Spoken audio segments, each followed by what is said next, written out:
YS షర్మిలపై TRS MLA Balka Suman fire అయ్యారు. హైదరాబాద్ ను పాకిస్తాన్ తో పోల్చిన పాపాత్మురాలు షర్మిల అని రాజశేఖర రెడ్డి బతికి ఉంటే తెలంగాణ వచ్చి ఉండేది కాదు అని అర్థం వచ్చేలా గతంలో షర్మిల ట్విట్టర్లో ట్వీట్ చేస్తుందని సీరియస్ అయ్యాడు. టీఆర్ఎస్ ఎల్పీ వేదికగా రాజశేఖర రెడ్డి కుటుంబం మొత్తం తెలంగాణకు వ్యతిరేకంగా వ్యవహరించారని బాల్క సుమన్ మండిపడ్డారు. షర్మిల అడ్డుగోలుగా మాట్లాడుతుందని, ఒక ఆడబిడ్డలాగా మాట్లాడుతుందా అని ప్రశ్నించారు. రాజశేఖర రెడ్డిని అడ్డు పెట్టుకుని బయ్యారం ఉక్కు కాజేయాలనుకున్నారని విమర్శించారు. తెలంగాణ రాష్ట్ర ఏర్పాటు వ్యతిరేకంగా రాజశేఖర రెడ్డి ఎట్లా పనిచేసిండో చెప్తూ రాజశేఖర రెడ్డి ఉండుంటే ఈ గతి పట్టేది కాదు అని చెప్పి ఆంధ్ర ప్రాంతానికి, కానీ ఆంధ్ర ప్రాంతంలో షర్మిల మాట్లాడుతున్నటువంటి వీడియోస్ ఇక వీళ్ళు అన్నైనటువంటి ప్రస్తుత ఆంధ్రప్రదేశ్ ముఖ్యమంత్రి జగన్మోహన్ రెడ్డి తెలంగాణకు వ్యతిరేకంగా ఆనాడు లోక్సభలో నిరసన తెలిపినటువంటి వీడియో. జస్ట్ వీడియో ఇది,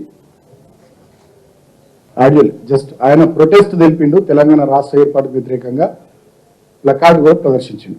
సో ఇది జగన్మోహన్ రెడ్డి. ఇక ఆ మధ్య కాలంలో షర్మిల ఒక ట్వీట్ చేసింది. ఏమని చేసింది?